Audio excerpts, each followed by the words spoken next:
Hi everybody, Russ of My Hammers 11. Hope you're all safe and well. This channel, please consider subscribing, hit that bell icon so you're made aware of any time new content on, or maybe become a Patreon. Click on the link below, share some support to the channel. Today's guest, you see him on West Ham Fan TV, Friday Night Pint. He does his little previews. It's Scott. How you doing, Scott? How's things with you, man?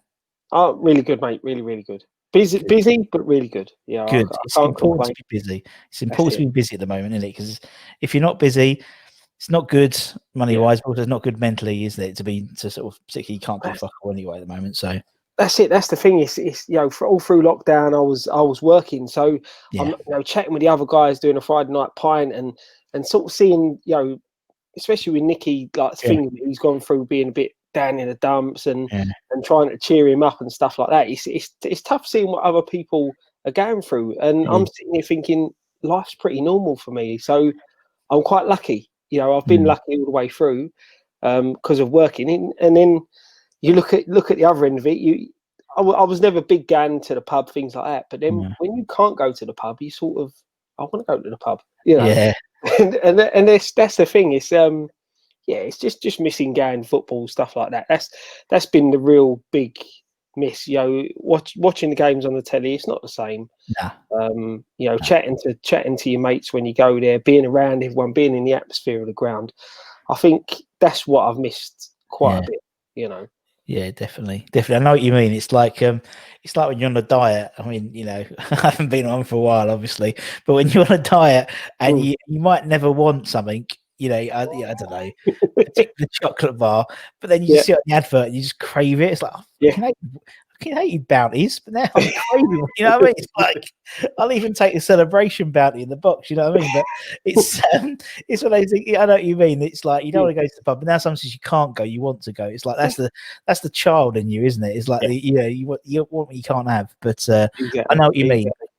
I know what you mean. I've been very fortunate during lockdown. As you said, I'm pretty lazy, to be honest, at the best of times. And so, during lockdown when the wife says, okay, it's the weekend, let's make the most of it. Let's go to Lakeside or, with the kids and like, sorry, love, it's lockdown. You can't do nothing. You just got to sit down and watch Tiger King or whatever. But that's what I've quite enjoyed, actually, to be honest. But as you said, a lot of people were worse off than us, and you've got to be thankful for that. And obviously, firsthand, obviously Nick and his struggles and stuff, and same with a lot of people, isn't it? And that's the thing about the West Ham community; they've all sort of pulled together. When I've seen obviously on Facebook and Twitter, when people are a bit down, they sort of say they're down, and then everyone sort of gives them a bit of a pick me up, and that's the whole idea. Everyone rallies around, don't they? They all, everyone's there for each other, and we all go through times when we're not feeling our greatest, and knowing that you've got people there, people you don't necessarily know. You've seen them all. You've seen the odd mention on Twitter from them and things like that. But people you don't know is coming round and just saying, "Oh, things will be all right. I hope you feel better and all that." It's good to have. I don't tweet that much. I've said Dan's on at me all the time. Oh, you've got to tweet more. You've got to tweet more. You know a bit about football. You need to tweet more. It's just not me. It's hard for me to sort of put it into a tweet. I know what you mean. No, I know what you mean, and that's what I think. That's what's quite good with your sort of your pre-match videos you do, because as you said, you know a bit about football, and it's a bit easier than 140 characters, isn't it? You can talk about the game and talk about what you think, and obviously the Friday Night Pint and stuff. But the Friday Night Pint's great. Obviously, it's good fun, and you do talk about football, but it's the questions afterwards, and best wrestler and crap like that. No, I think it's brilliant, man. I love it, and everyone seems to enjoy it. And Nicky always gets really annoyed, doesn't he? He seems to get more and more annoyed as the show gets on, and then Ryan just gets more of a piss take, and it's just it's brilliant, man. I love it. It's always good banter between them two. They've been friends for such a long time, and it's one of the best parts of the channel. Is we're all mates, we all get on, and the thing with the Friday Night Pint, that's us when we go to the pub. If we're not talking about football, we're just talking about random things like wrestling, like movies and stuff like that. So when people ask questions, it sort of brings up memories of conversations that we've had in the past, and things like that. So it's been enjoyable to do them Friday Night Pints. Really. No, he's good. He's good fun, and I just you said it's on a Friday, particularly at the moment. We can't we can just, but until 10 o'clock at the moment. It depends where you're watching it from. If you're in the north, then no. But if you're in the south, you're right at the moment, because that's how it is. But I suppose at the moment, particularly during lockdown, there was no pubs open, so it was nice to have that sort of, and that's why I sort of like this channel as well. It's like two blokes talking in the pub, or a man and a woman. It doesn't matter. I'm not sexist. And talking about West Ham memories, and almost like on the back of a beer mat. What's your team? What's your team? And that's the whole idea. And it's no, I love it. It just gives me an excuse to come and talk about West Ham for an hour each evening without anyone complaining, because they don't really know what's going on over there. It's like I'm in the converted garage. They ain't got a clue what's going on or what I'm talking about. Who are you interviewing tonight, Russ? It's Scott from West Ham fan team. Oh, they just no disrespect to Scott, but unless you're Harry Redknapp or what's Harry Redknapp, she cared about. She cared about Razor, because she knew Razor, and Chesney Hawkes. That's the only three she's given a shit about in 205 interviews. So yeah, I'll be honest. I'm used to people not knowing who I am. I'm probably the least recognised person in the channel, if I'm honest. Graham comes on the channel after the amount I do, and everyone knows who he is. But I like it that way. Exactly. You like that way. I mean, as I said, I remember I think I've got spotted twice since I've done the channel. One was at West Ham shop. Fucking, it's like so archetypal. A guy doing the West Ham was in the West Ham shop in Lakeside. And I was impressed because I was wearing my face mask as well. So I don't know how they didn't do that with me. And one was filling up the car at the Co-op in the Hornchurch top of the road. How exciting! They went, all right. How was YouTube, bloke? Yeah, all right. Yep, you're right. Yeah, that's him. Yeah, that's him. That's a tosser. And obviously we've had Nicky on, we've had Ryan on, we've had Dan on. So you're like the fourth. It's like so it is. And then hopefully we'll get Graham on as well. So we'll have the collective. We'll have the whole. We'll have to do its own playlist. With everyone there. But I've chatted to Graham, and he's happy to come on. So he's. You've said it now, and it's on YouTube now. So he'll be on. Don't worry. We'll get him on. Don't worry, he'll be on. He'll be like the fifth member. Be like the Beatles. No, four of the Beatles. Rolling Stones, there's five of them. But yeah, that's the idea. So it's good to get all these different people on, and obviously the YouTubers. Everyone's been very kind with their time, and because it's a different environment, isn't it? You guys talk about the current stuff all the time, and it's nice to just, as you said before we recorded, sort of sitting back, reflecting, looking back at actually, people feel it's a bit better, apart from the results are obviously pretty good at the moment, but it was it's not like the old days. But it gives you a chance to talk about the old days and stuff, which is nice, rather than having to bang on the modern drum, basically. And it just gives you a nice time to decompress a bit.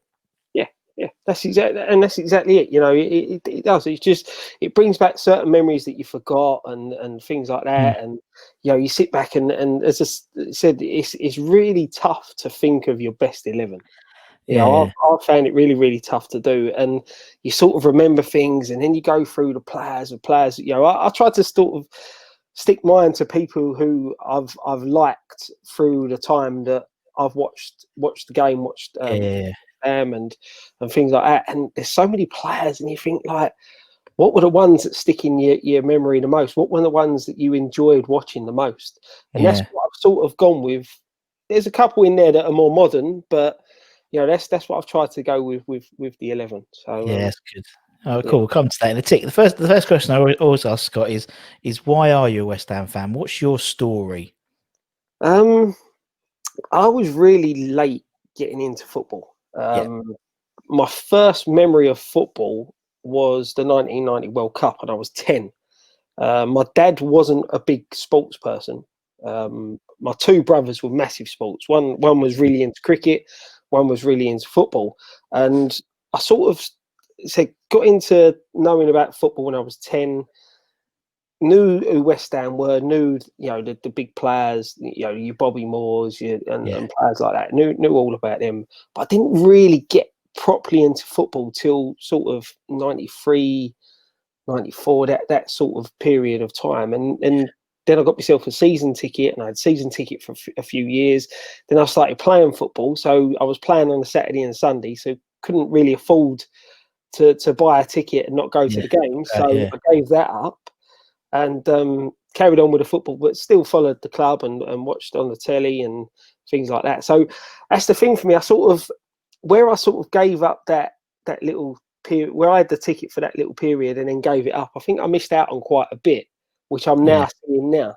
You know, but it was more my brothers who got me into football. You know, they were the ones that gave me the bug, and you know, sort of introduced me to football, introduced me to West Ham, and you know, and you know, as I say, the rest is history. Once you've got that bug of West Ham, I've always said that I cannot explain properly why I love the club. It's just something about the club that's just gripped me from the first time that I saw them, from the first time that I went to a game.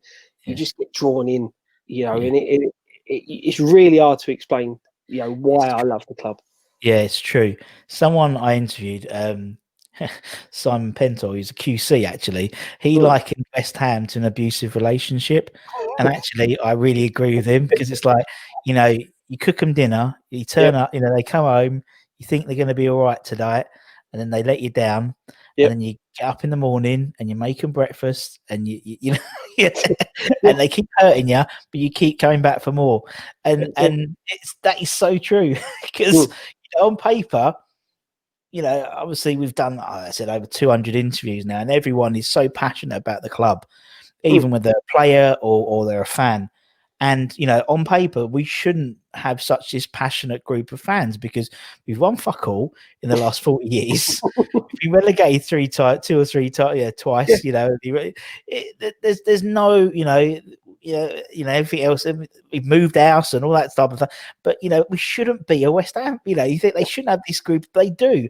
And they've had it ever since, you know, obviously, very similar to you. I think I got in about 92, 93. So I think, you know, it was about sort of same time as me. But even before, you know, from the 60s onwards, there's been a few times where they've won a cup, or, you know, they finished third, and, you know, well done, we finished third, and we still celebrate the fact that we finished third. Which, you know, again, thinks, you know, but anyway, and we have this absolutely crazy, passionate, huge global group of fans. You know, obviously, we interview loads of the American guys, the Indian Hammers. I've got a guy from Hong Kong next week, and, you know, and it's weird. When you look at it in isolation, we shouldn't. I don't know why we're always fans. You sit there and think, why do we attract these fans from around the world? Because, like I said, we've not done nothing. We've not done it's probably my fault. Since we've been born, we haven't won anything. But, you know, we've not. You know, when you see people from like other countries that support the likes of Liverpool, United, players like teams like that, you said that's understandable, because they see them, they've won things. And then, like, you go and meet, you know, a Japanese Hammer and things like that, and you think, how did you know about us? You know, how have you got that bug? And that's what I just think it is. I just think it's a bug. It infects you, and then, you know, it just grips you and keeps you there. And like you said, there's more downs than there are ups, but we enjoy the ups when they come along. Exactly, we enjoy them more, don't we? So obviously, like Sunday, for example, and obviously the games before that. And that's the thing about West Ham, and that's the thing I think we're, you know, I don't think I'd want. This is weird. I don't think I'd want to like win the league or anything. Do you know what I mean? Because I think we'd lose that sort of East End. You know, we've always got that in the back of the mind that we're going to lose the next game, and we know there's going to be a Burnley 3-0 defeat coming around the corner.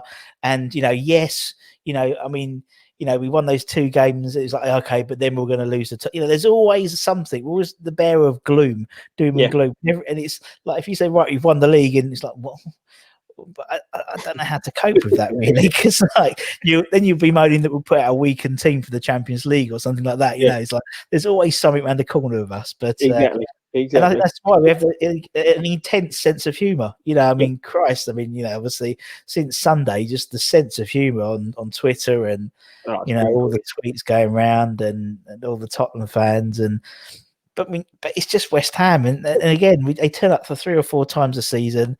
You just don't know when those 3 or 4 times are, so you have to watch every game. You know, or even 10 minutes. That's all we needed on Sunday. But you look at Sunday's game. That is us as a club. That first 20 or so minutes, awful. Then we got better in it, and then that last 10 minutes, brilliant. Yeah, and that's the roller coaster that this club has all through the season. We're terrible, we're all right, we're brilliant, back down to being terrible again. You know, it's it's edgy seat stuff all the time with us because you just don't know what you're going to get. No, You really don't. no, it is, and it's like, as I said, it's even been, we've interviewed guys on here who've been fans since the '60s, and they were saying, yeah, we had like, technically 3 of the best players in the world in our team, and we still finished like 6th that season, and it's like. Yeah, good point. You had these legends, and you still didn't win the league or anything. It just makes no sense at all. But that is West Ham, isn't it? Exactly, mate. Exactly. It's a crazy, crazy club. The club that we. I tell you. I don't think we'd want any different. I think it is a soap opera. It is, but it's always been a soap opera, and there's always something in the news. And it might be something to do with ownership, or it might be something to do with the players, or it might be something to do with, I don't know, just the fans. There's always something going on. There has been ever since I remember being a fan. That's why, because as you said, you never know what's going to be around the corner. Yeah. Transfer window, the domestic is exactly that. From Wednesday on, Baram, he's coming in. What? Okay, what?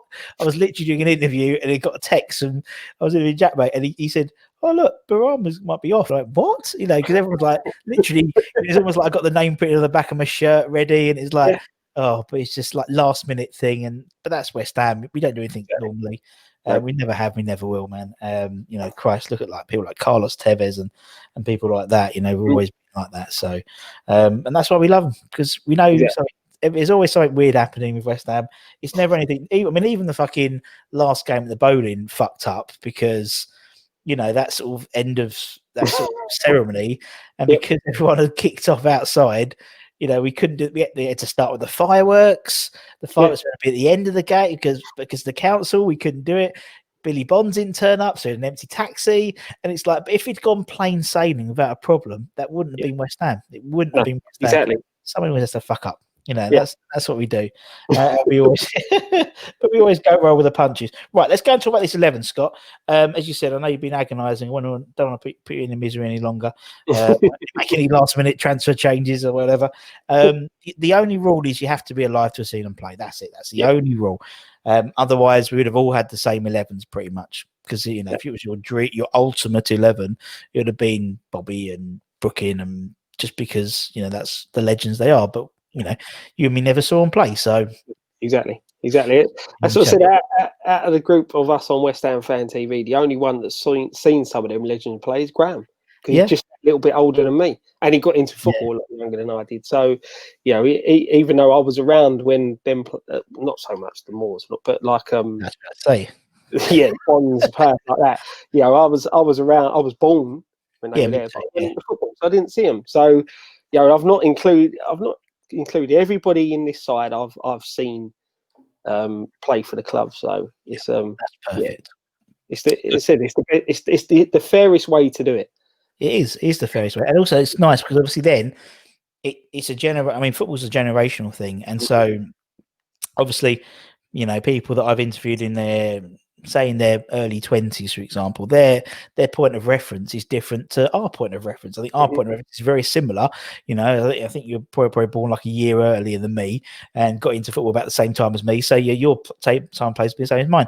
Graham's reference, he's got a bigger set of players to pick from, so he could be more towards the 85, 86 squad, the 80s squad, and things like that, which is great. I've interviewed guys like Anton's dad, Jim, on for Mines United. Jim's like 50s, and Bobby Ferguson's, and no idea of any of these players. So it gives people like that, a time to talk about players that necessarily wouldn't be in anyone's conversation now.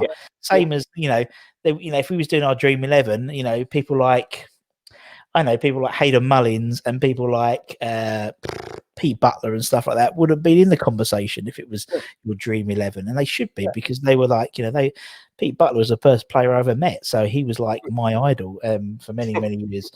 And I got more nervous interviewing him than I did interviewing like Macca and Cottee and stuff like that, because I never saw Macca play. I know of him, and obviously, but But Pete Butler, I was like, oh my god, and people like that, and Mad Dog and things like that. That was my reference point. But anyway, let's get on this 11. Scott, we'll start off in goal.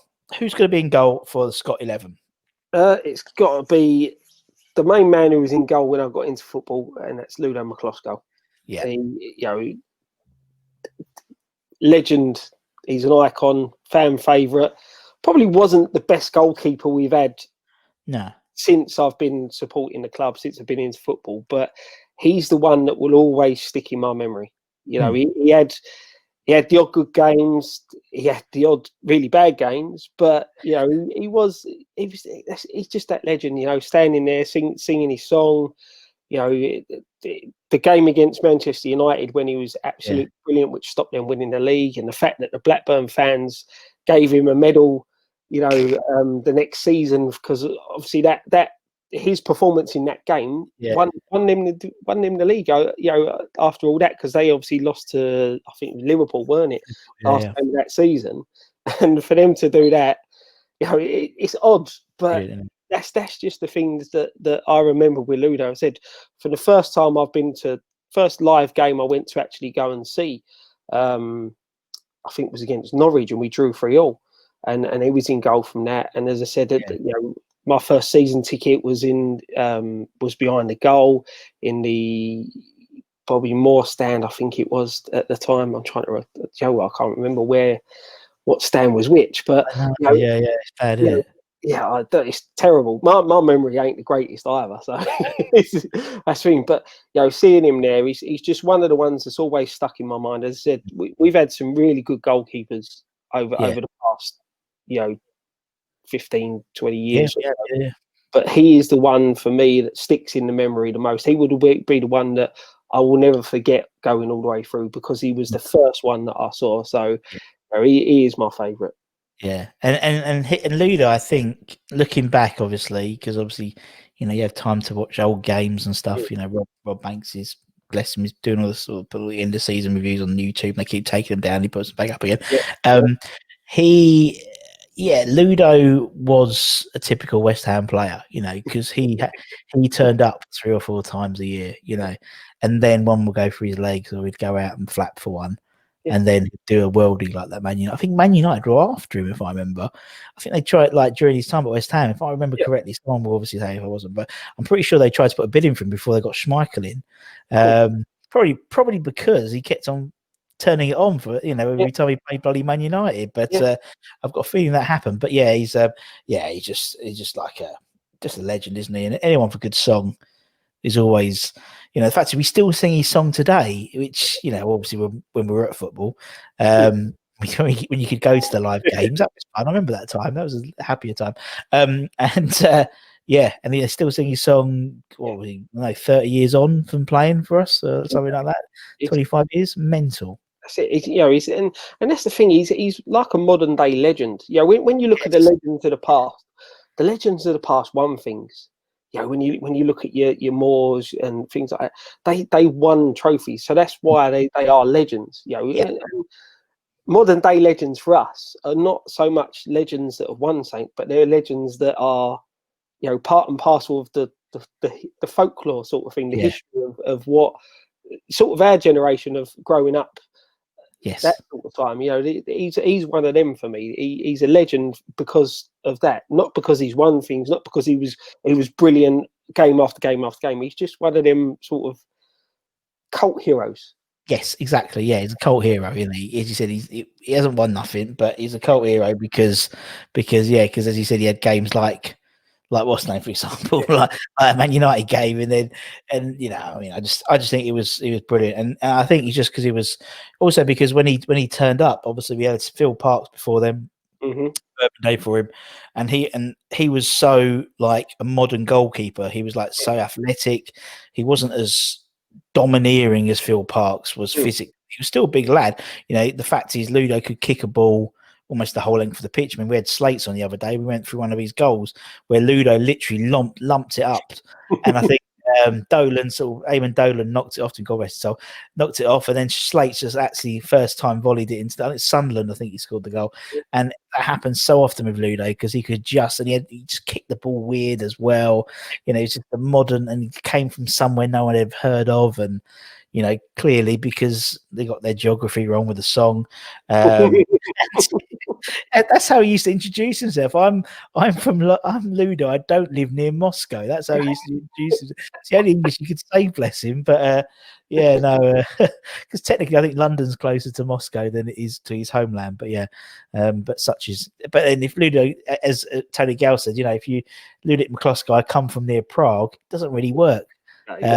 Song, bless him. But right, I'll put Ludo in. Right. I think he's one of the first players I remember as well, collecting the old Panini sticker books. Yeah. He's one of the first players I remember in seeing in one of them. I think it's because he had the hair and because he had the green shirt as well. So it's like goalkeepers naturally stand out more, don't they? Just because they wear a different top, and usually they're a little bit eccentric. I mean, Ludo, he wasn't eccentric, but he was different than the rest of the team. He was the first probably proper foreign player we had after sort of not people in from Scotland or within the British Isles, coming in. So he just had this sort of mystique about him, and he still does. It's he's just such a lovely bloke. He just had, and I think he had so much time. He still has lots of time for everyone as well. That he interacts nicely on Facebook and stuff with people. And I love players to do that. Right, okay, we'll put Ludo in. What we do? Four at the back, playing four at the back, or okay? Let's go left back then. Left back. Who we've got left back? Another hero, cult hero, is Julian Dix. Yeah. There's nobody else really for me that can fill that left back position since I've been watching West Ham. We've had some decent players, but Dix, he was solid. He was, great, absolutely brilliant penalty taker. He was no nonsense. He liked to tackle. He just always stood out, especially when he had the bald head. He looked a menace, and he was a good player. He was a very, very good player. And again, he was one of them that were there when I started going to games. But sitting back and trying to pick this 11, I'm sitting there going through the left backs that we've had, and the ones that stick in the memory. As I said, when doing this, it's the players that stick in the memory, or the players that I had a passion for, and he was one of them that will always stick in the memory. Again, like Ludo, he was there from the start when I started watching, going to the games, things like that. And as I said, solid left back. I love the player. When I started playing, I was a defender. I loved to tackle. Weren't the greatest of players, but I could tackle, and I was very quick. And Dixie loved the challenge, and he could ping a pass.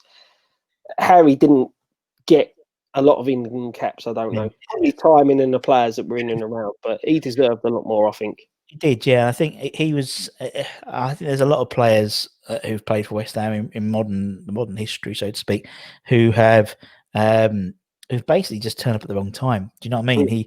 He had. I mean, particularly I think '96. He had like Pearce, Lasseau, Hinchcliffe. It was like maybe not Hinchcliffe, but them two definitely were obviously Pearce was Pearce, and Lasseau was like and then obviously we had the rumours saying that if he shaved his head, he had to grow his hair if he wanted to play football. It's like nowadays, God, it's like they've all got shaven heads or crazy haircuts. It's at a day's change. But yeah, I mean, he was. I mean, I don't think Julian would get many games at the moment with VAR and stuff. But no, he was just brilliant, wasn't he? And he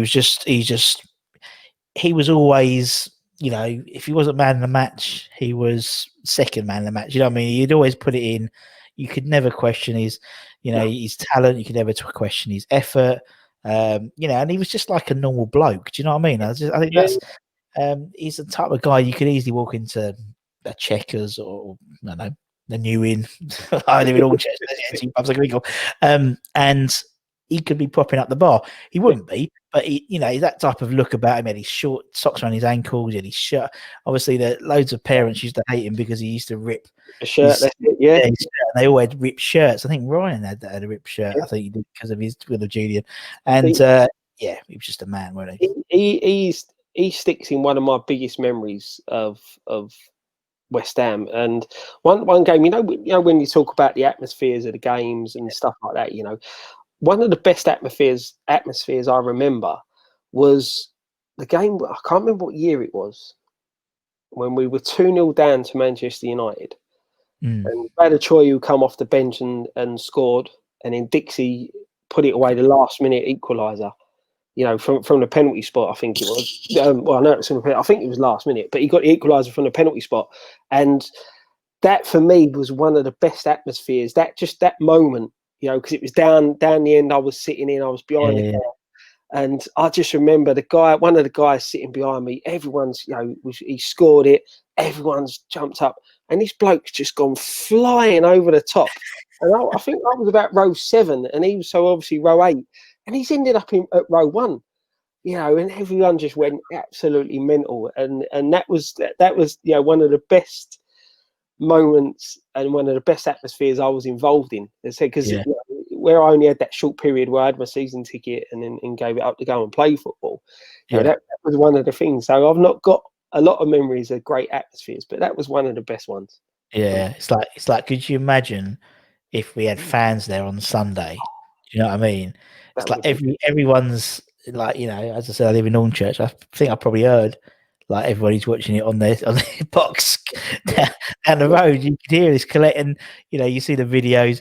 There's like one going around where they were all, which I think it's like there's one going around where they're all outside the ground. Yeah, and I don't know if that was done on Sunday.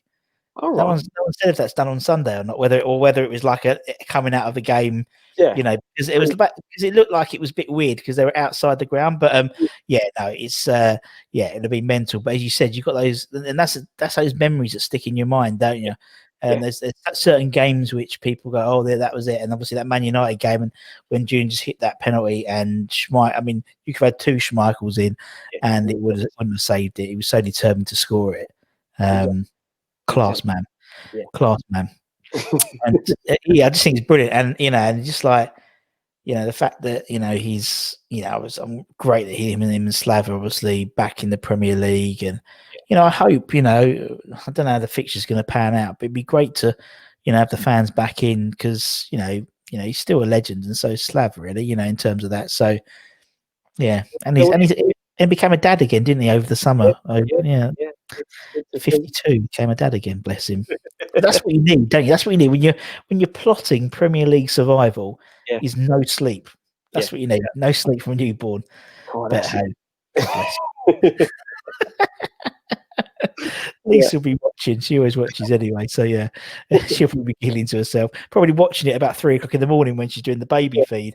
Exactly. You know, doing the bottle. God bless. I don't miss that. I don't miss that at all, do you? I just like that bottle feed, like 3 o'clock in the morning stuff. I just don't miss any of that. It's my boy is 4, and I think in 4 years there's probably 6 months where he slept all through the night. Yeah. Even now at the age of 4, he comes walking into my room, and I have to be up early, so I just literally plonk him in my bed and go and sleep in his bed, just so I can get sleep, you know. So I do exactly the same. Yeah, she's 8, so it don't get no better. Scott, saying that don't get no better.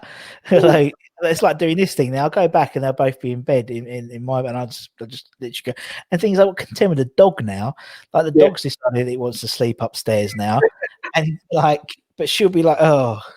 My life is. I love these podcasts. Like little chinks of my life come through every episode. You know how I've got to compete for bed space with a little teacup Yorkshire Terrier. But yeah, oh bless her. But yeah, no, it doesn't get no easier. But yeah, especially if you're trying to, as you said, sort of, you know, put together a plan for Premier League survival. Yeah, exactly. 3 o'clock feed. Fucking hell. Right, all right. Let's move on. Let's go right back. Who should you have on the other side? Right back, that was really tough. Yeah, it is. Yeah, we've had some good right backs. You know, we've had some really quality right backs, but it was hard to pick. But I went for someone who's not really a right back, because he was one of my favourite players defence wise, and I couldn't pick him in the centre halves because the 2 centre halves are you know, the ones that I wanted to add in. I've gone for Steve Potts at right back. Yeah, lovely. You know, very, very, very good defender, very good player. Gave everything to us. I think he even played centre midfield a couple of games as well. I'm sure one game he played centre midfield against Chelsea, and he was like just told to man mark Zola. And to be fair, didn't do a bad job. But yeah, he was one. You know, he weren't really built. He was built for a right back. You know, he was small. He weren't your usual centre half. But you know, he was a fantastic player, really good servant to the club, and obviously still is a servant to the club. Yeah. And you know, I remember, I can't remember what game it was. He obviously got one goal for the club, but I remember a game, I think it may have been against Liverpool, where he hit this shot and the keeper tipped it over the bar. And you sit there and think, if you can hit a shot like that, why are you not doing it more often? Yeah, he proper caught it. I think it was a really good run as well that he went on, bringing the ball out the back, and he's hit this shot, and you just think, why don't you do that more often? You know, I love a defender who like has something. He's like, I remember Anton scoring that goal against Fulham, where he turns it and then wallops it, and they just have it in their locker. But they go, I don't need to do it. It's like Potts is like, I don't need to do it. I've scored one goal. You know, I've played 505 appearances, or whatever. Yeah, no, I haven't got his locker. No, he's one of those players. If he was half a foot taller, he would have been in the England squad. You know, because I think he was a better centre back than he was a right back. You know, I think obviously just his height. He read the game so well. He was quick. As you said, like he did that. I think there was a game against Arsenal. I remember particularly where he was at centre back, and I think he was on absolutely immense. And yeah, no, I think he's great. And actually, he's the first one. We're doing a new series starting soon, and he's the first. We're basically taking like sort of 6 legends, we're calling modern day legends, and doing like a little bit of a round table discussion about, you know, him as a player, you know, a little bit, a few clips, a bit like a panel show. And Potts is the first one we're doing. So yeah, it's a good plug. So it's all part and parcel, Scott. So thank you for that. I think he's another player as well who was sort of, you know, he said his height let him down a bit, but he was another player that was in the wrong era for centre halves. You know, we had that sort of time England wise, there was a hell of a lot of decent centre halves. I know he's he could have played for USA or he couldn't. So, you know, he had the two, but we had a lot of decent centre halves around that sort of period he was playing. So it was really difficult, even if he wanted, even if he was available or was an option to go and play for England, or was picked. He had so much competition around him, but he was definitely good enough. And he's another player that was a long servant for the club, a bit like Marky Nobes. And I think that's a dying breed in football now. You know, we're not going to see players like that. And it's really sad to see that in the game, that you're not going to get the players like Noble and Potsy and players like who get a lot of stay at one club technically nearly all their career. I know Potsy went off to play for Dagenham, I think, when he left us for a season. But you know, he's another legend, another one of them legends that didn't really win anything. You know. Yeah, and he's a legend just for longevity as well, you know. But I know what you mean. It's and actually doing it's quite it's great, and like thinking back, but it's quite sad as well thinking back, because you look to now, and it's like, you know, we've been very fortunate. We've had a lot of ex-players on here, like even whatever Tony Gow. He was mentioned something which has always stuck in me. He was there for 11 years, I think, at the club. Every year apart from one was a testimonial year, and you know, and it's just like it's just a dying breed. The testimonial, even you know, I mean, I hope at least one player will be a Mark Noble. He plays defensive midfield for West Ham at the moment.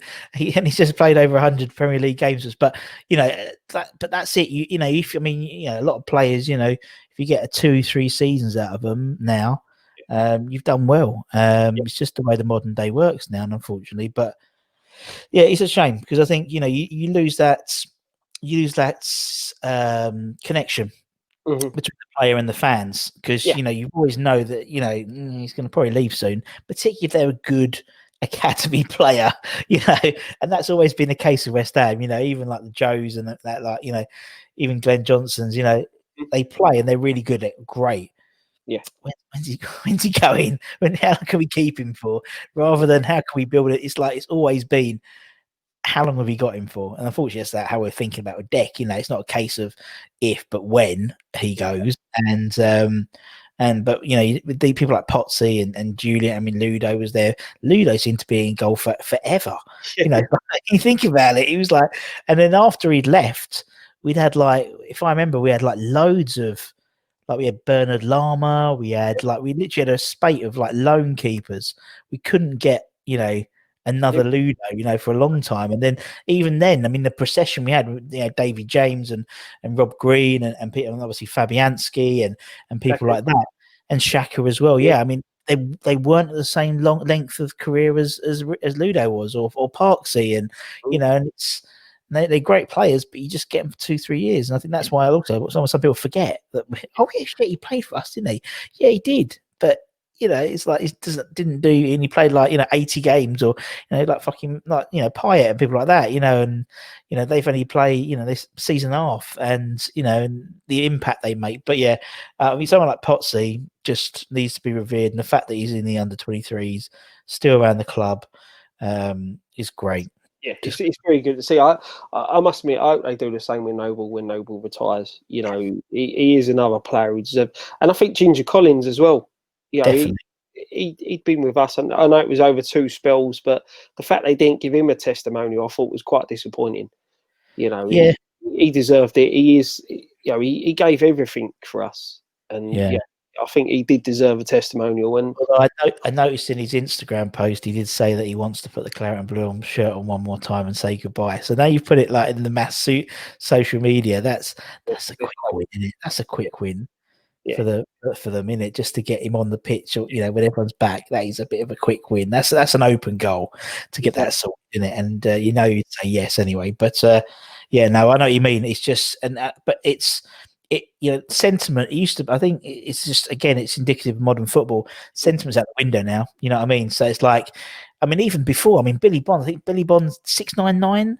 He had why the fuck didn't they put him on for his 7? It's like, it's always been, it's not necessarily, we'd have loved him to play 700 or round it up or whatever, or someone like Collins to get that 10th year. I mean, Winston Reid, it's his 10th year this year. Yeah. Do you know what? I keep forgetting he's only on loan, isn't he? He's not even the club. I think January's back, because like the way the MLS season runs is really weird, isn't it? It's like in the summer months almost. So and I think that's why Craig Dawson was on a loan deal, I reckon. Possibly, yeah. If Reedy can get quite a few games under his belt, he's played 7 or 8 games consecutively now, I think, or something like that. I think someone was saying the other day I was watching, but because he scored the other day as well, didn't he? So yeah, because anyway, let's move into centre backs. Let's segue into the centre backs then, Scott. Right, who's your first centre back then, mate? My first centre back was a player that I remember from England first. He was a player that I loved. The first player I really, when you fall in love with football, he's one of the players for me, and he's Stuart Pearce. Good shout. He, when you look at the miss for the England penalty in the 90s, and he's the career that he had. Tough tackling defender. I love tough tackling defenders. He was a leader. And then when you skip forward to 96 and you see him in that England lineup where he's, the passion that the guy had for the country, playing for the national team, and then we signed him, and he played for us, and it was really late in his career, but the type of player he was, you just knew, he gave his all. He wanted everyone to be, play at their best, and if you didn't, you knew about it. You did something wrong, you knew about it.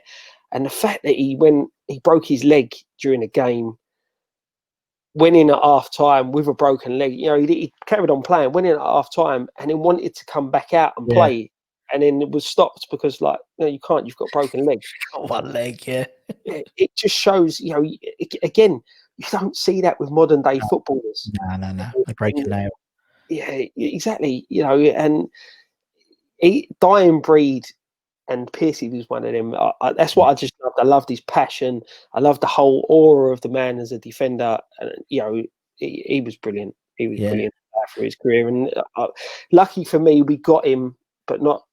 It was the wrong time in his career. Yeah. Me, but did he win Hammer of the Year that year? I think anyway. I think he still won Hammer of the Year. If not, he was runner up or something like that year he was there.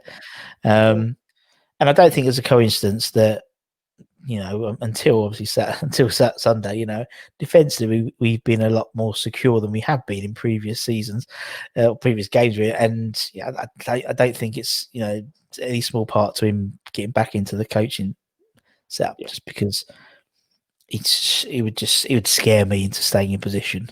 He would. When I used to play football, there was a player who used to play in the midfield, and he had a very, very fiery temperament, and if you made a mistake, you knew you made a mistake, and you tried not to make that mistake again, and that's the vibe that I get from Pearce. He's one of them, and he's a true leader. It's a shame that type of player is dying out of this game. It is, and then actually, and I think it's. And I just think with someone like Pearce, I just think he's right. He just embodied, and he was part of that sort of.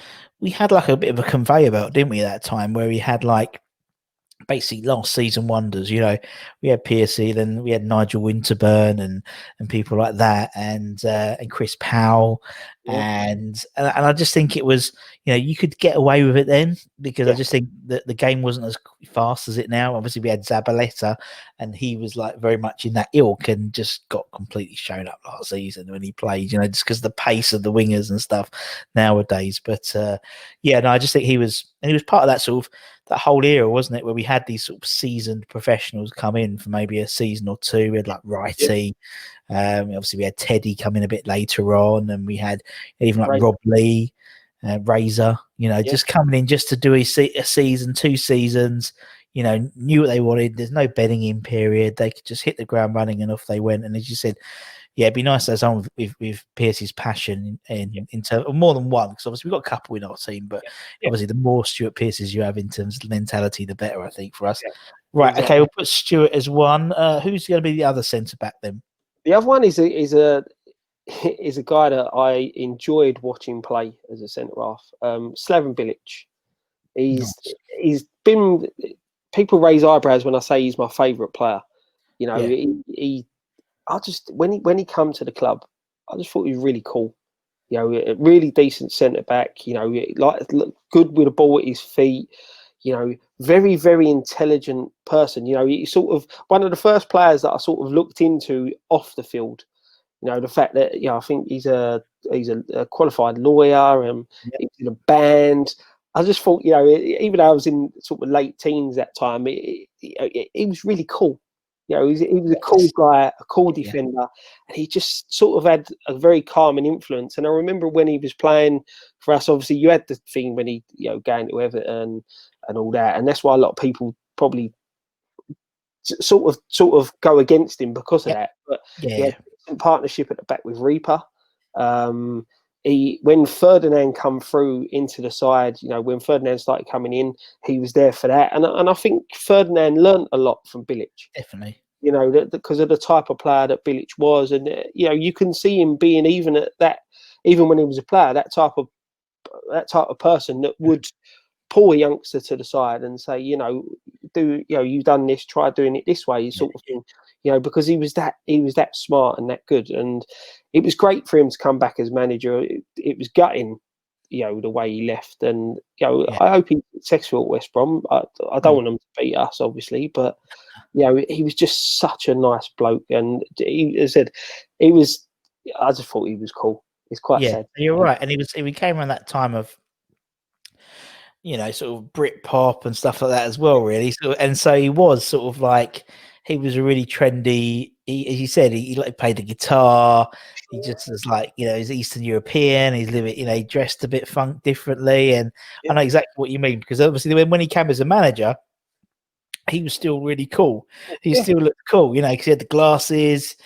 Sometimes he'd wear, nice trousers and a pair of trainers, on the tuck side and stuff like that, and he's just like, and the trouble is, I think he's a perfect, I think he's a perfect international manager, because he was cool. He wanted to be everyone's friend. He wanted people to get on, but it's different when you're a club manager. And he obviously, that was obviously one of the things, that was one of the issues people said when he was, when he was in charge. When boys came in, they literally, everything was tougher. All the training sessions were tougher. They were doing double sessions and which is what they should have been doing, really. And we had some stories around that time, and of sort of players taking the mick because he was trying to be everyone's friend. Exactly. I think being a manager, especially in the Premier League, you've got to try. It's sort of mixing the two, but you've got to have that. You've got to have that cutthroat.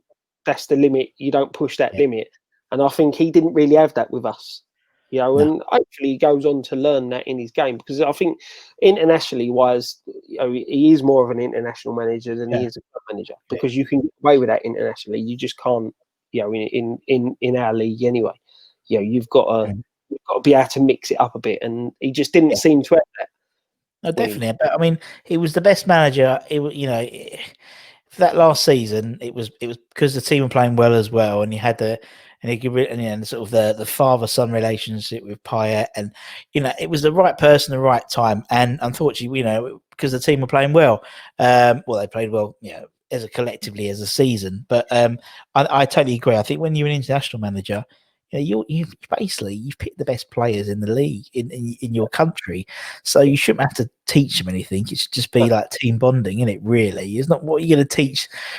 What's Gareth Southgate going to teach Harry Kane about shooting? You know what I mean? It's like you can't, but collectively, getting them together as a team, that's what he was good at. But they're good shout, Slav. Right, okay, let's go to midfield. Let's go left wing, left midfield. Who's on the left then? Left midfield. Again, we've had a lot of really good players, but this guy comes in, because the memories that he's given us, and it's Dimitri Payet. Yeah. As much as the way it ended with him was terrible. Yeah. We've got that memory of that last season at Upton Park, and he is the main reason, along with Bilić, why we've got that memory. The things he's done that season. He's probably the best player we've ever had at the football club. I agree.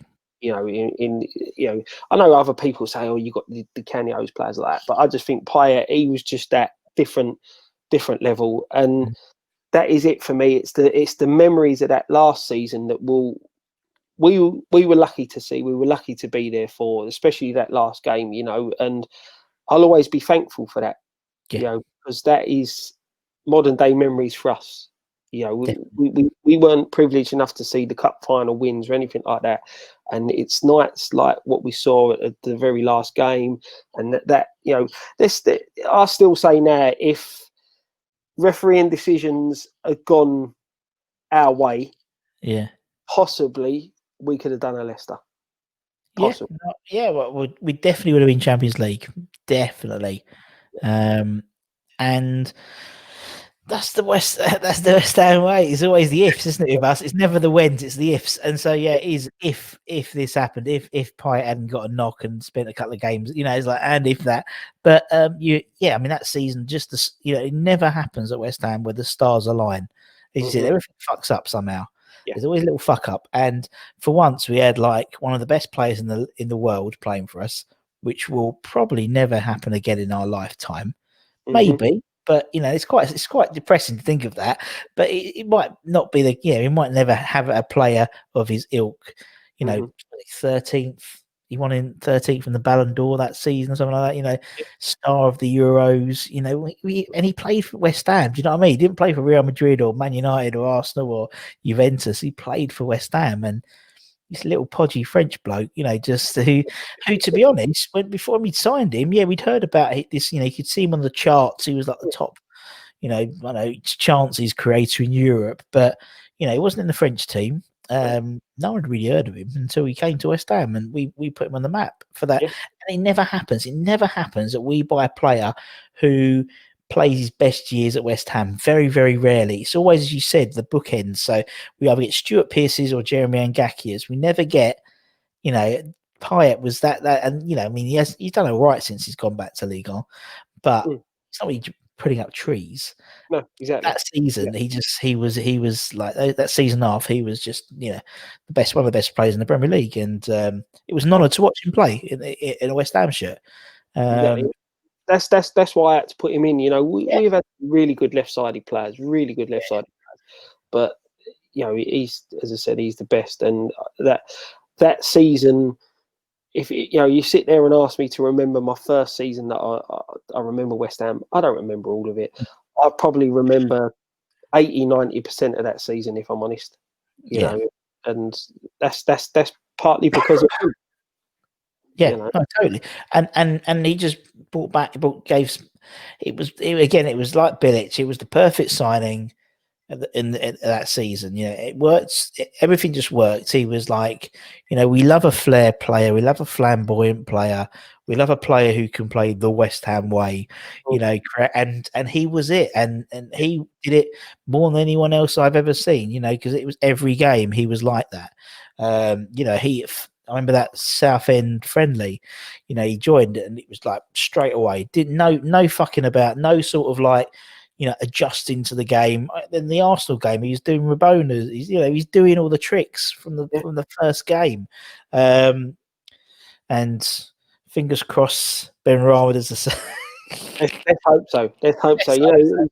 He's got the potential to do it. I mean? He's got that. He's a cocky. He looks like a cocky little shit. And Payet was a cocky little shit, because you have to be to try these things and have the balls to try them and try to, the Emirates and things like that. And he had it, and he just didn't give a shit. And no, he just loved him. I thought he was a really good player. And and again, people say, the way people are going to hate me, but to be honest, I think he's been in about 40% of people's 11s, and even people who have been from the 60s, just because the impact he made, in the modern day is probably more than the vast majority of West Ham players. In such a short career as well, West Ham. Right, we'll put Dimmy in. Let's go right midfield. Let's go the other side, Scott. Right midfield. Another guy. He was, a brilliant player, and I think a lot of his career at the club was overshadowed because of the fact that we had players like Canio there. But I've gone on the right for Trevor Sinclair. Yes. Very, very, very good, talented, wide player. I don't think he got the plaudits he deserved playing for us because of other players stole the limelight. Yeah. He could whip across and he could score a goal. He was quick. His passing ability was brilliant. Funny enough, one of the main things that you remember him for was probably his overhead kick for QPR. More than like a lot of the stuff he did at West Ham. But he'll always be the player that put that ball in for the Canio's goal. But he was a fantastic player to watch. He was. Tricky Trev, man. He's and unlike most players, particularly of his era, he interacts with people on Twitter and stuff like that, and it makes as soon as you say Trevor Sinclair, like yes, because we get a retweet. Because Trev, any time he appears in 11, and Mike, because we follow each other straight away, he's like retweet. I'm still there. I'm still there. Bless him. The thing I like about him as well, with like you said, with his social media side of things, he says it how it is. Yeah, he does. Yeah, and that's good to see. From he's one of them players. Now he's retired, he still cares about the club. He still cares about the fans and things like that. And it's so good to see, because a lot of former players, they can go on and do the punditry in for Sky and people like that, and they don't care about the clubs that they played for. No. He's one of them that still cares. He does. Yeah, and it's if any of the clubs he's been to, it's not just West Ham. If anything comes up, QPR or Blackpool, I want to say, maybe, or Man City, he has an opinion, and he still cares about what the fans say, and he's a cracking bloke. Honestly, we have had him on, and he is lovely. We probably chatted for about 2 hours before and after. He just wants to talk about West Ham, wants to talk about everything, And it was the day that he'd come out and had a go at Jim, at Jim White, and we had like a good old giggle off camera about that, because he's a mutual friend of ours is Mr. White, and so we were like taking the piss out of it. It was funny, but no, he's great, and he's lovely, and he's got enough time for everyone, as you said. Nowadays, particularly more so, you don't get a signature of a player now, or you don't get a selfie. You get a follow or a retweet or a like, and that's like the modern day signature, isn't it? And to have he'll like this, and everyone like, oh brilliant, oh Trevor, and he responds to me. There's certain players that still do that, and it's lovely to see, because obviously they care. And he was so made up about the fact that, so obviously since lockdown, they put some legend or pictures of former players, And I remember going around because it was like someone mentioned something. I think Frank's on there, Frank Jr.'s on there, or something like that. So I went round, had a walk around it when I was at one of the games, and I saw Trev's one, took a picture, and Trev, there you go, mate. Because I texted him, went, "Are you on this?" I don't know. They haven't told me. And I texted, I went, "Look, you're in, and you're next to Bobby Moore." And he went, "Fucking hell, that is like," he says, "You do not believe how much I made up by that." And you think, yeah, and it's like, wow, next to Bobby Moore, right as you walk up under the big screen, he's right bang in the centre. Bless him. I ain't been round there since all the lockdown. I'll have to have a wander over. Yeah, have a wander around. Obviously, match day they close it all down because that then becomes a car park. That's where we park our cars. We all get a fucking car park space at the moment. It's great. But obviously, still everyone's all the 60,000 to come back, but it's easy for me to get home. I have to get on the public transport. I think. But yeah, they've done. Yeah, and there's obviously like Vic Watson and like Tevez, and it's. Yeah, I mean, it would have been, I would have probably put a few through more. There's obviously more space than to put more in, but it's nice. Again, it sort of gives a bit more of a West Hammy vibe to it as well. But yeah, no, it's Trevor Sinclair. There's another guy as well. Bish was like, when I sent him a picture as well, and he was like, so made up. It was like, it's so nice because you think he's played, all these games at other clubs and stuff, and you've got a sticker of you of him on this. These like, so you do not realise how much this means to me. I was like, oh. Right, I'm going to take pictures of all of them and send them all around. Rio, there's your one. I won't talk about Frank. Alone. Well, it's funny that you should mention Bish because he's one of my centre midfielders. Right, let's talk about Bish. That's another retweet. God, the channel engagement today is great. Right, yes, Bish Bosh. Let's talk about Bish Bosh. No, he again, he's another one for me that didn't really get the plaudits he deserved.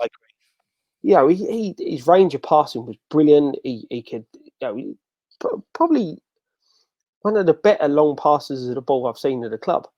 And I always remember when it first started going over again, he was in there in the centre of midfield, and his long hair just bopping up and down. As he was playing, and he was, for me, he made the game look quite easy. Yeah, the way he played, and I haven't got any really standout memories of him, but I just remember him playing and being there, and and one of my favourite players, in midfield. And yeah, he was a good player. He was a good servant to the club. Yeah, he was a classy man, and a classy player. No, he's brilliant, and he's again really active on social media. He obviously does his podcast, 5 Pints In with Bish, which is really good.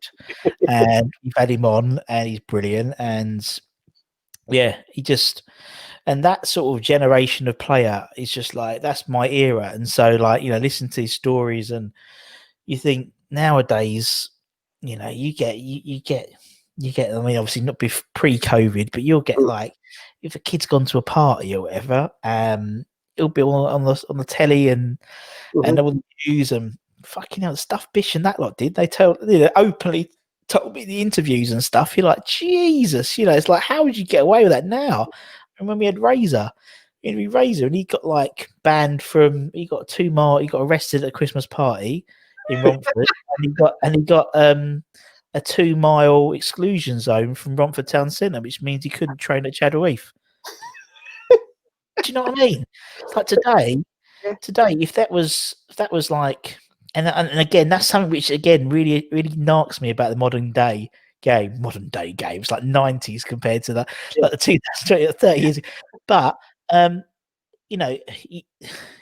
they're not human. They're all sort of uber professional, and there's no characters. There's no Bishes. There's no even Trev. I mean, some of the stories Trev openly said they could have probably won the league that year. They finished 5th. They didn't go out on the Tuesday. They went out every Tuesday night. Tuesday club after training. They'd go to the toll gate. They'd get on it, and then they'd go up London. And Harry wouldn't put training on a Wednesday because he knew they were going out. They didn't go sneaky for a beer over the rest of the week, because I know Harry let them go out on a Tuesday night. So actually, it weren't a bad thing. But thinking nowadays, if you had this, if you was, I don't know, Man City, Kevin De Bruyne going out of the piss every Tuesday night, the Tuesday club thing at Manchester, it just wouldn't happen, would it? You imagine that now, them doing that now, the amount of pictures or tweets would be over social media. It would be ridiculous. But players from that era, were so, they weren't detached from the fans. No, exactly. Yeah. Players now are detached from the fans, and that's the thing. And I'd love to hear a lot of the stories that they can't tell on camera and things like that, because a lot of stuff went on around the club at that time, and it was a bit like when we've chatted to Jimmy Walker when he was Ardew era and things like that, and some of the stories that he comes out with that he can't talk about. Yeah. You just think, you just imagine the stories, back then under the Redknapp years and things like that. They're going to be quality. Honestly, it's brilliant. Some of them, and some of them, it's like afterwards they go, "Oh, I should have probably said that story." It was like, "Oh, be late, monks, mate. You've always said that." how he tells the story of Sinclair. Yeah, there's one where him and Sinclair, they went to, when they were in the UEFA Cup or the Intertoto, I think it's UEFA Cup. They did they were in Croatia, and Sinclair and Stimac did a team bonding session, and it was like a gun. They said it was a gun range, and Sink says it weren't a gun range. It was like literally in the forest, and like this bloke pulled up with his van, and they got all these Uzis at the back of the car and just started firing them. And Razor collaborated it. He said it's true. And then Monks strips down to his pants and starts pretending he's a bunny, jumping around like shoot me, and like literally all the guys in the Uzis go white because it was in Croatia and basically it was a landmine. It hadn't been cleared for landmines, and so Monks, it's just the date of the game, and so he had to sort of bunny hop back the way he bunny hopped. Bloody hell. And the landmine. He's like, really? He's like, yeah. Oh man, it's just so funny. And it's like, it's like that era was brilliant. Like Monks tells another story of Davor Suker, who was a bit of he was into his stocks and shares. And he's like, there's one coming up. We've got a stock report coming up. You'll make your money then. And obviously Harry's ears prick up as well. What's going on? They go, all right, we can make on this. We've got a bit of a tip. So they all put their money in. And obviously the report came out and it was wrong and it all tonked and they all lost their beans. And then the next training session, like Monks literally takes out Dave, he used to call him Dave Sinclair, took out Dave a 2-footed challenge, turns Sinclair, Harry, and Harry just closed his eyes. Away. Carry on, and literally they're all just kicking the shit out of Sinclair. What? But anyway, Ian Bishop, what a man. And Bish seems like the type of guy you could just go down the pub with. Yes. That's you don't see that with modern day footballers. And that's the thing, them sort of stories you can see when you go on your tours with your Saturday side or your Sunday side, things like that. They're the sort of things that you get up to. Yeah. And it's good to see that, not so much now, but back then, that's what the professionals were getting up to. It was, and that just shows how they're footballers, like we are footballers, or we were footballers. We're not as good. We like to enjoy ourselves. They like to enjoy themselves, and it's good to know them sort of things. They play hard and they worked hard. You know what I mean? And Bish particularly, he was famous because they used to call him, I don't know if it's Polo, I think they used to call him, because he always used to have a pack of Polo mints in his pocket if he's training, and so the gaffer didn't smell the booze on him. But apparently they were extra strong mints, he told me. They weren't Polos. But it's brilliant. And you're right, they're relatable. It's like, that era, I mean, I lived around Loughton that time. They all lived around there, it seemed, at that time. And you'd be in I used to work in Safeways, and they would be in Safeways doing their shopping. And do you know what I mean? It's like, or they'd be, I once saw Paul Kitson in Woolworths buying a big bag of pick and mix. You know what I mean? But it sounds like Alan Partridge, doesn't it? But yeah, it's true though. But it's like you'd see players around, and now they all live in penthouse, Canary Wharf, house, penthouse suite things. And it's a shame because I think you missed that. You missed that sort of relatism, and Bish was it. Even the fact that he's halfway around the world, he's still very much in touch with people. And obviously Trev comes out and says stuff, and then Bish says it as well. You know, I mean, two of them are both very vocal from slightly different and obviously both played for Man City and West Ham. So there's that sort of relationship there. And no, yeah, good old Bish. That's 2 retweets. Right, who's next? Come on, who's next? The next one, again, sitting there picking certain ones. This one's a bit of a curveball because he's a recent player, and it's Declan Rice. Yep. From the boy's got the world at his feet at the minute. Definitely. And he will go on to be an England captain. And if he stays with us, he's captain for every game that he plays. But he will be an England captain. And it's weird putting him in because I said I'm trying to pick players who I've got good memories of and players who mean. But I just think he's one now. He will be my favourite player. He will be when he leaves the club.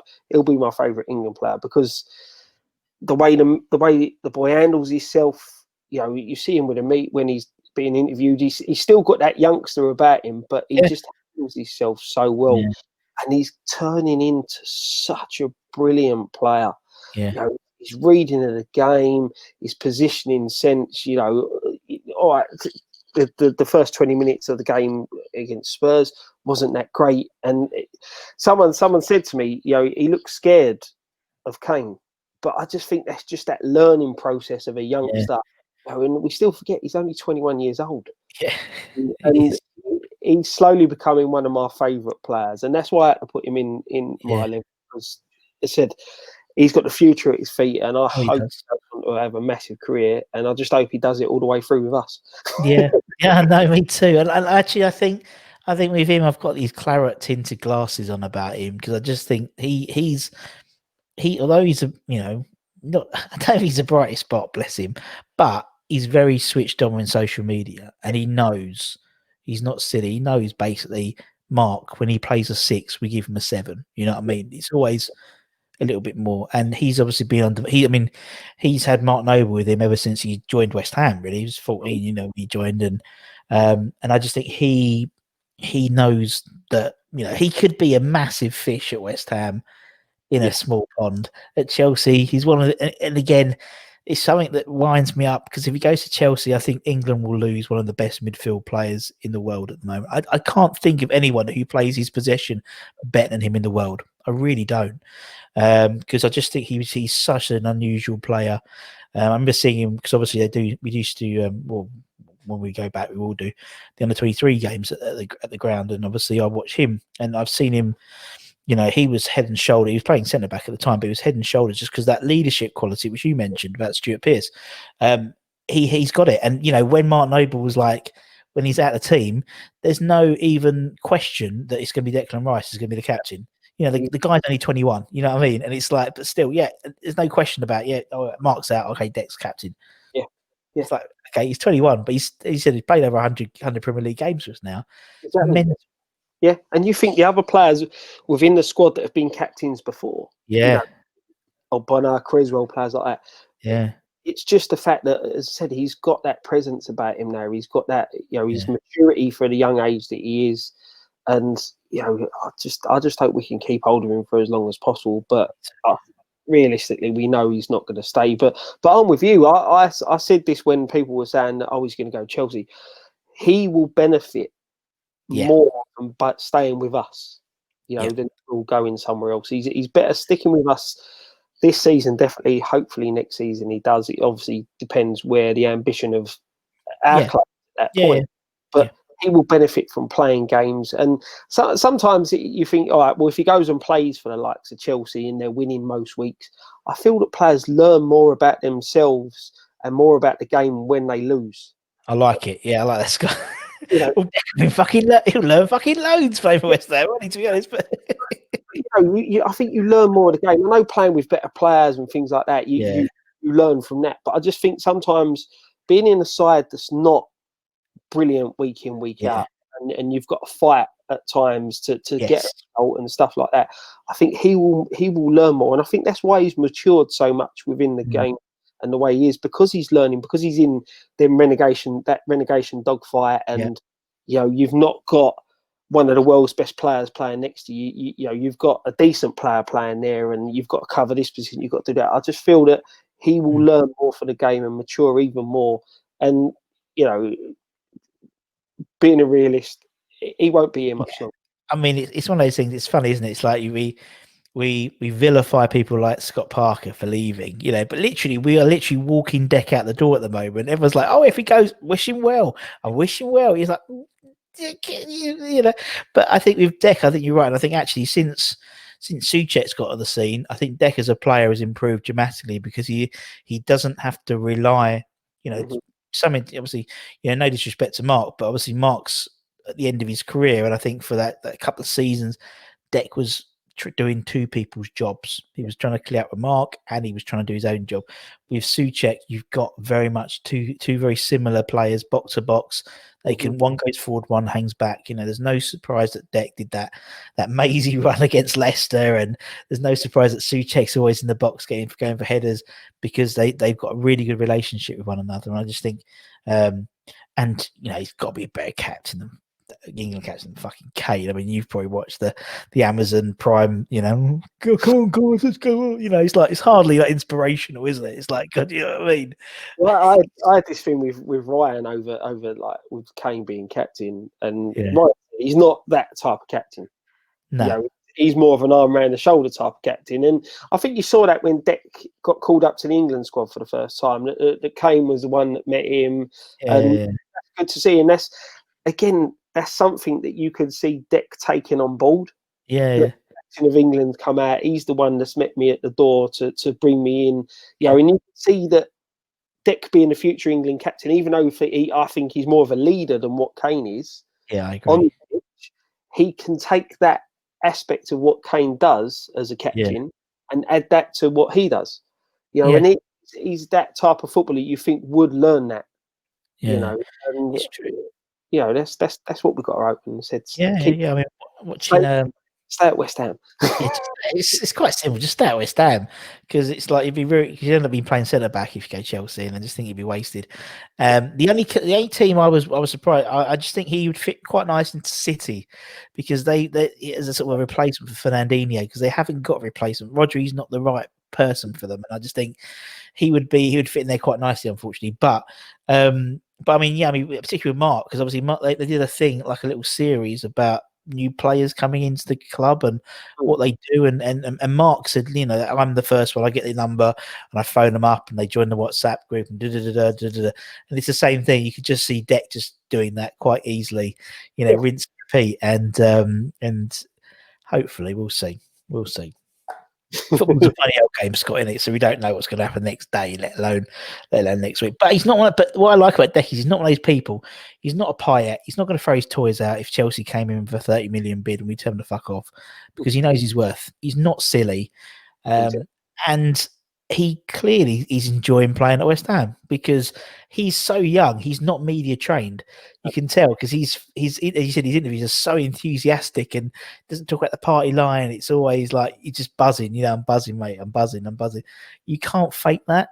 You can't fake that. And and that's one of the things that I remember Trevor Sinclair was doing an interview and he said when he was young, when he was like in his early 20s, he'd played 100 games in lower league football. Now people are calling themselves footballers who are sitting in the under 23s on 60, 70 grand a week and they're happy with that. And he is right. You're not a footballer unless you're playing games. No. You know, that's the problem. I think, again, when we say this modern game, modern player, it's you don't want to be earning. Everyone wants to earn money. You know, that's why the first reason why you play football is you love the game. Second reason is you can earn a shed load of money. Of course. But you want to be playing. Yeah, of course. You want to play football, and Deck's lucky that he's in a situation he's that good where he can come straight in. And you know, you've got like your Josh Cullens who's had to leave the club. You know, he's a fan. He wanted to start the club, but you want to play football. Yeah. And that's at the end of the day. That's what every youngster who plays, who wants to be a footballer. It shouldn't be I'm going to earn 100 grand a week. It should be I want to play football. Yeah. You know, I want to be on that pitch week in, week out playing football. And with Deck, he's got the best of both worlds at the minute because he is playing week in, week out, but he is getting paid good money to do it. So you know, Long, as I said, long may continue in the claret and blue. Indeed. Yeah, here we go. And obviously, we've only got about 3 months until January.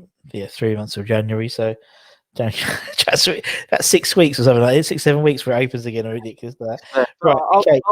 I'm with you though. I think it's City we need to keep an eye on. Yeah, I just think and also Chelsea spent all their beans this season. Yeah. They spent the money, they can't, it doesn't matter what people say about financial fair play and how much of a crock of shit it is and stuff like that. The fact is they've only got they do not have a bottomless pit anymore now. They haven't. And they've spent 200 million or something like that. They haven't got any money. That's what they got Thiago Silva on a free transfer. That's their centre back for the season. Next summer, I could see them going back for Deck. And John Terry Mark II, basically. That's how he sees him, isn't it? Frank does. But I just think City, he would fit in. But, the fact is that Pep would be probably more likely to get a better deal to go if he got someone in La Liga, just because the English game, the players are already, up at a level because of, you've got to have a certain number of homegrown players and stuff. So naturally, Deck brings a higher price tag to himself. And, I just hope they offer him that. I hope he gets offered a new deal and stuff, because then obviously that secures that level of value and worth, isn't it? Really, because he's on a longer contract, and so it's great. Shows the Deck's doing well, but I'm not being funny. Was it only one of 4 people who have played every minute of every Premier League game in a season or something ridiculous like that as well, and like last season? So no, I just think he's worth his weight in gold. That man. Right, let's go up front. First striker, then Scott. Another academy player who come through the ranks, Tony Cottee. Again, one of my favourite players, one of the first players I remember from when I first got interested in football. He was one of the first. Memories of standing when I was there singing, walking along in a Cottee Wonderland. I'm sure he scored first ever game I saw live, which was the draw against Norwich. I'm sure he scored that day as well. So many. I'm gutted I didn't get to see him first. West Ham. In the second one, but such a fantastic little striker, and again comes across as a really, really nice guy. Really nice guy, and he's always been one of my favourites. One of my favourite players. Probably one of the ones I'd love to meet. Graham and Nicky interviewed him a long time ago, and I think it'd be like you said, you get them ones that you'd be a bit starstruck, and I think you'd be that one. I get starstruck quite easy. I'm not the greatest around sort of famous people, but if I recognise him, that is. But Cottee would be one of them that I definitely would get starstruck around, because he's just a legend for me. Yeah, no, I know what you mean, and he's what I like about TC is he was living every boy's dream, wasn't every fan's dream. He was a West Ham fan. Obviously he scored in his debut against Tottenham, so, he just literally ticked every box straight away, didn't he? And he's brilliant, and he's really into his stats. And obviously when I interviewed him, I had to literally double check every stat, every game, and I still fucked it up. I think I said he had 7 England caps, he had 8, or he had 8 and 7 or something like that. Famously didn't go into the 86 World Cup, despite the fact being the top scoring Englishman or something like that as well, and young player of the year. But he's a legend at West Ham, and he's just again, he's a bit like Mark. He's having a fan play for your team. You don't have to worry about him. You don't have to worry about him putting the effort in, because it's his club. Some particularly maybe the more foreign based players who've had him recently. We know that they're not necessarily West Ham fans, obviously. Although we had that spate, didn't we, where we brought people in, and there was and I used to be a boy on the North Stand cheering Speedy on, and it's like, okay, all right, mate, but no, it's something special about having someone, and obviously somebody scored so many goals to the club as well, and obviously being part of the most successful sort of league team as well we've had. I think that team still has something like 17 club records that they still hold today. It's mental. Absolutely mental. But I was that far too young to. I said I weren't into football. I'm far too young to remember that time, and it is gutting, because that was probably one of the best times in our recent history. since like obviously the winning the 80 Cup, and I know we had the year we finished, I think 5th, weren't it, under Redknapp, and then the FA Cup final that we lost to Liverpool. But that season is the season that we all remember because we finished so high. I said we just unfortunate we weren't there to see it, so to speak. But he's fantastic little striker. He was absolutely fantastic. Yeah, and again we don't get that type of player anymore now. That sort of like fox in the box, you don't get those strikers anymore. They all play off. And someone, I can't remember who had Cottee in, and we was going through the Premier League, and even people like Vardy and people like that. They're not Tony Cottee strikers. They're not like hanging around 6-yard box. That's all. That's 18-yard box. That's their sort of domain. Everyone, we don't get. That's not a modern striker anymore. They're forwards now, not really strikers anymore now. Exactly. Many a season over recent seasons, we've been crying out for that type of striker, and obviously, probably the closest type of a fox in the box we've had was Hernandez. Yeah, totally. It's changed the way we play, and then ask him to play up front, and he don't. It doesn't make sense. But this is the thing: we seem to get players that said like that. We never replace Cottee. No. With the type of striker that he was, and we do that through the years. We don't replace players with the players. We've had a successful player playing this way. We then don't go and try and think, well, let's get another player. We get success playing this way. Why don't we try and find another? We completely change the dynamic, and we never seem to get players, and we've obviously scouted players in certain positions, and then we play them something completely different. We wonder why they can't do it. It's like like Haller. We bought him he played in the 3 at Frankfurt, and to be honest, we never gave him a fair crack of the whip. And the times that we have played him with a striker, with 2 of them, I think that Southampton game just before lockdown was probably his best game for us because. He had Antonio, and there was the flicks, and there was partnership, and Hernandez was the same. I said Chicharito, it was like, this is it. This is the guy. This is the 20-goal striker we've been craving. Exactly. And play him up front his own rather than it was set up for him and Andy Carroll. Set up for him and Carroll. Big man, little man. Back to Macca and Cottee, and it could have been one of our best modern day sort of strike partnerships. Definitely. Right. All right, TC's in. One more spot, Scott. Last one. Probably the best striker that we've had at the club for a long time, but injury absolutely ruined him, and it's Dean Ashton. Yeah. He had absolutely everything about him. I thought he was a fantastic forward. He was strong.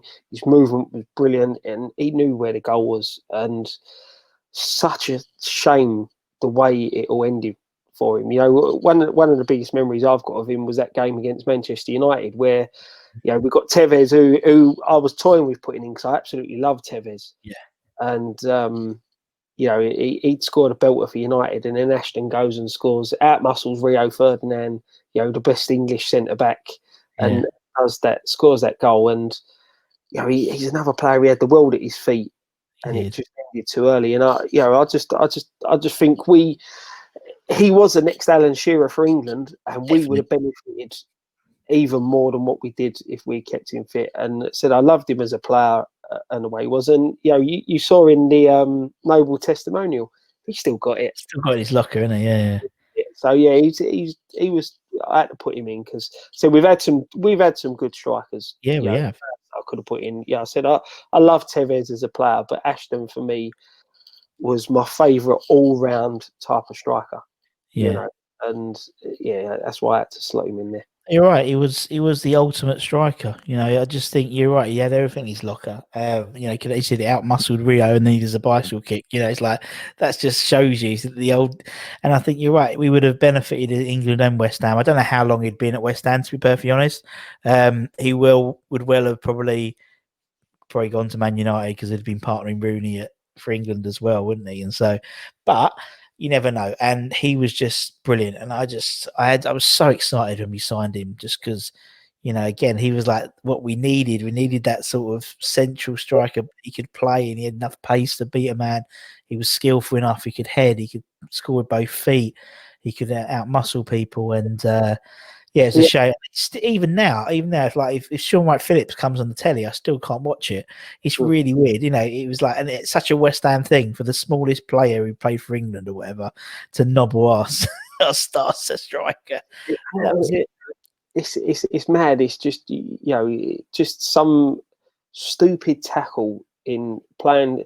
It's typical internationals. You know, how many times did we send players away on international, they come back injured, and it was over. And that one done it, you know, massively. We should have just so progressed with him and gone further and further forward and built a side around him for as long as we could have kept him. And it just literally typical West Ham fashion, all went flat.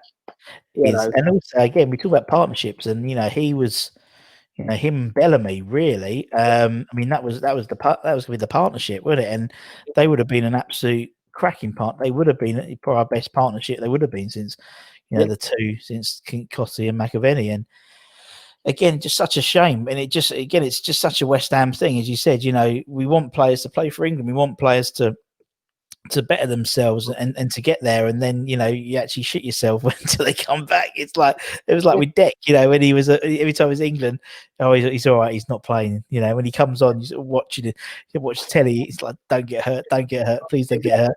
It's like Masuaku. I'm not even funny. Like literally, say, you know, I don't know, 2 months ago, Masuaku comes back injured from international duty. We wouldn't think twice. We'd be like, oh well, now he's integral to he's like, you know, when he was injured, like, fucking hell, Masuaku's injured. That's the whole game plan gone. It's like, really? He's like, yeah, it is at the moment, but nah. That's the thing with players like Masuaku there. You think, he hits a bit of form, and then it's injured. And again, typical West Ham. You know, it's written. It's just written. It's like Antonio. You know, bless him. He's probably one of the strongest players we've got in the club, but he's one of the weakest players. You know, just because his legs. You know, and it's like someone so strong to be so brittle. You know, and it's like, although he's been all right, touch wood, he's been all right since the restart. Hasn't really got an injury. He got a knock on Sunday, weren't it? But we just started on precautionary. But it's. But it's just so West Ham, and we've always been fucked over by injuries. Yep. You know, I mean, someone like Cresswell. You know, Cresswell came, blazed into the team coming from Ipswich, and then was like brilliant for a few seasons. Then got injured and never came back the same player. And Lanzini, unfortunately, Jack Collison. You know, all these players, Dino. You know, these players who like just had like injury after injury and never came back the same player. And it's when you think about it, it's like, and it happens every club, but for some reason it's always us. We always see us, you know, and again, it's that doom and gloom stuff on our head. But anyway, Scott, I'm pleased to say your episode has been the longest episode we've had on the channel. Oh, brilliant! You've beaten Marshy by about a minute and a half, so well done. Well, I won't enjoy it. Knows what Graham's going to do. We're going to have to get myself a dinner beforehand, because he'll be determined to win it now, isn't he? Yeah, he will. He's got some stories, Graham. That's what it is, man. It's all about the stories. But anyway, listen, man, it's been great chatting. I've absolutely loved it. It's been a right good giggle, man. And obviously, thank you and appreciate your time. Thank you for having me on, mate. It's absolute pleasure. We got there eventually. We got through it. We sorted it out eventually. We always do. Good things come to those that wait. So we're right. And hopefully you're young and won't wake you up too early tonight. Tonight and see. Well, no, I think I literally put him in bed. I put him in bed with the missus. It's easier. I do the same on a Friday night. I see. Because we've only got one room downstairs, like living room. And we've got 2 bedrooms, so I don't want to go upstairs, especially when I'm filming, because you can't talk quietly. Stick him in bed with me. It's just in bed with Missy is much easier.